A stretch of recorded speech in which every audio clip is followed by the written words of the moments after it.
Selamat sore saudara-saudara sekalian. Pada kesempatan hari ini saya akan melaporkan beberapa hal yang terkait dengan upaya kita melaksanakan pencegahan dan pengendalian penyakit COVID-19 yang secara sistematis sudah kita laksanakan dari hari ke hari. Yang pertama, saya kembali mengingatkan terkait dengan beberapa kebijakan yang telah dibuat oleh pemerintah di dalam kaitan dengan penanganan COVID-19 ini. Yang pertama, kita harus menyadari betul bahwa pondasi dari keseluruhan sistem pencegahan dan pengendalian ini adalah terletak pada bagaimana komunitas, bagaimana masyarakat bisa berperan aktif di dalam konteks untuk melakukan pemutusan mata rantai penularan yang terjadi di masyarakat. Oleh karena itu, maka pencarian kasus positif di tengah masyarakat melalui penelusuran atau tracing dengan kasus positif yang kita rawat di rumah sakit menjadi penting. Oleh karena itu, maka upaya untuk melakukan tracing ini akan kita perkuat dengan melaksanakan penelusuran dan melaksanakan screening yang cepat untuk melihat kemungkinan adanya kontak dekat yang ada di sekitarnya yang positif. Ini yang menjadi penting di dalam kaitan dengan pelaksanaan tracing.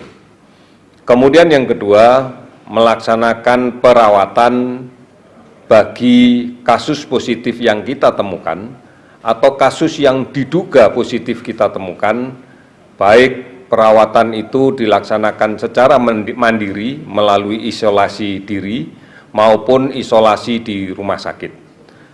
Oleh karena itu, protokol isolasi diri di rumah ini menjadi penting untuk betul-betul dipahami oleh semua masyarakat. Karena dengan isolasi diri yang baik, maka kita akan memberikan jaminan bahwa tidak akan terjadi penularan yang lebih lanjut di lingkungan keluarga ataupun masyarakat. Oleh karena itu, maka tinggal di rumah, tetap di rumah, tidak perlu keluar, menjauhi kerumunan, menghindari pertemuan-pertemuan yang cukup banyak. Ini menjadi salah satu upaya, menjadi upaya-upaya di dalam kaitan dengan isolasi diri.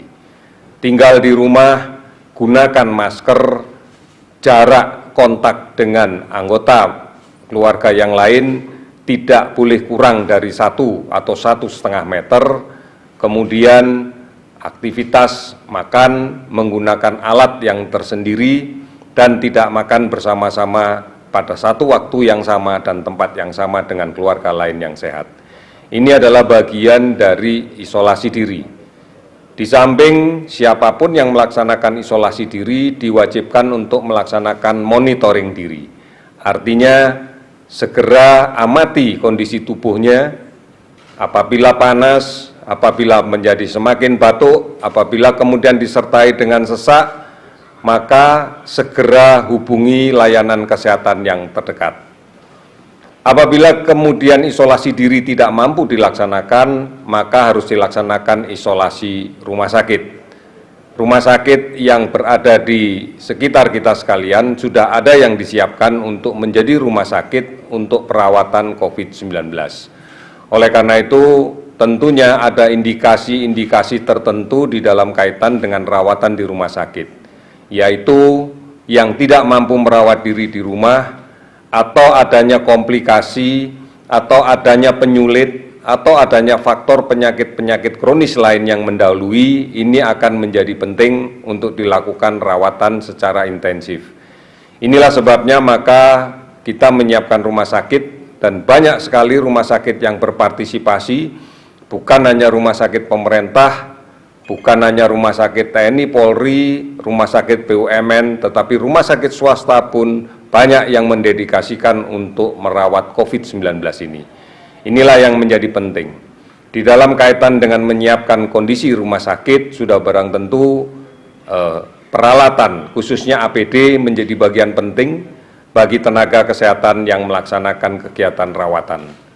Kita akan berusaha sepenuhnya untuk kemudian memenuhi, mematuhi, dan melengkapi penggunaan APD ini.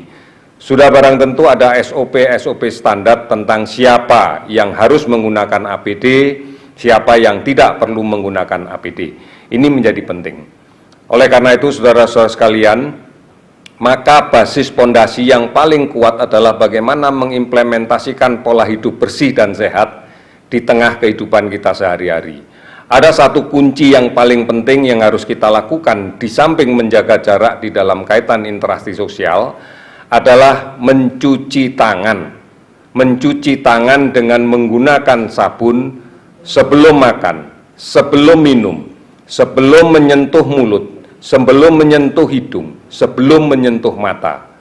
Karena data menunjukkan bahwa penularan yang paling banyak justru karena perantara tangan. Ini yang menjadi penting, mencuci tangan dengan sabun. Sehingga tidak ada alasan bahwa harus dengan menggunakan hand sanitizer, tidak. Dengan sabun sudah sangat efektif pada air yang mengalir. Ini yang diharapkan bisa dilakukan. Oleh karena itu, mari bersama-sama kita tetap di rumah, produktif di rumah, bisa bekerja dari rumah, belajar di rumah, beribadah di rumah.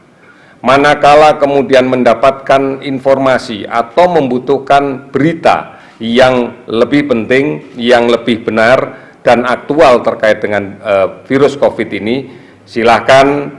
Ada beberapa call center yang bisa dihubungi, diantaranya adalah 119 extension 9, 117, Halo Kemkes, dan beberapa aplikasi online seperti Halodoc, Gojek, Bukalapak, dan layanan telemedicine yang lainnya. Manfaatkan ini sebaik-baiknya sehingga diharapkan kita akan bisa mendapatkan pengetahuan yang benar, mendapatkan pengetahuan yang akurat, dan kita tidak perlu khawatir lagi secara berlebihan. Saudara-saudara sekalian, pada berikutnya kami akan menyampaikan perkembangan data dari layanan rawatan di rumah sakit dengan kasus-kasus yang konfirmasi positif. Pada hari ini telah terkonfirmasi dari tanggal 27 Maret pukul 12.00 sampai 28 Maret 12.00 sebagai berikut. Kasus positif bertambah sebanyak 109 kasus, sehingga total menjadi 1.155 kasus. Kemudian pasien yang sudah sembuh dan diizinkan pulang bertambah 13 orang, sehingga total menjadi 59 orang. Kemudian dilaporkan kasus kematian pada periode ini sebanyak 15 orang, sehingga total kematian menjadi 102 orang.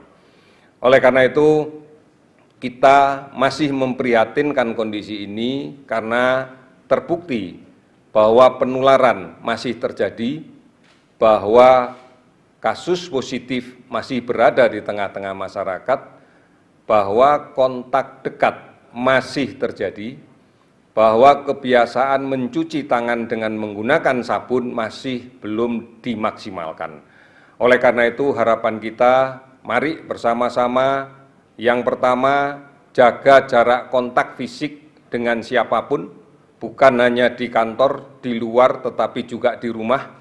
Kemudian yang kedua, cuci tangan dengan menggunakan sabun dan air yang mengalir sebelum makan, sebelum minum, sebelum menyentuh wajah, sebelum menyentuh mulut, hidung, dan mata. Ini menjadi penting karena inilah yang menjadi kunci penularan secara tidak langsung yang sering terjadi dan kita hadapi. Kemudian yang berikutnya, tetap produktif di rumah, saling melindungi. Lindungilah yang sakit agar dia bisa melaksanakan masa isolasi diri dengan maksimal.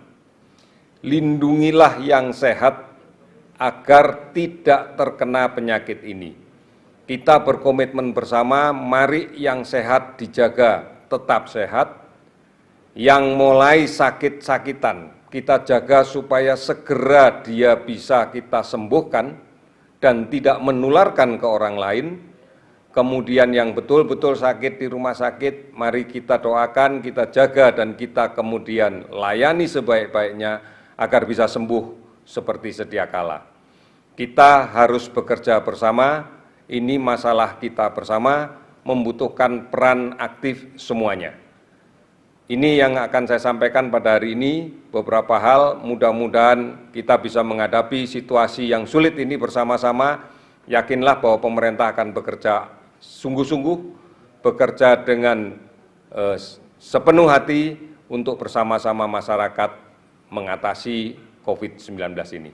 Terima kasih, selamat sore.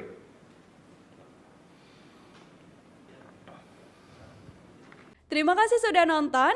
Jangan lupa like, subscribe, dan share ya.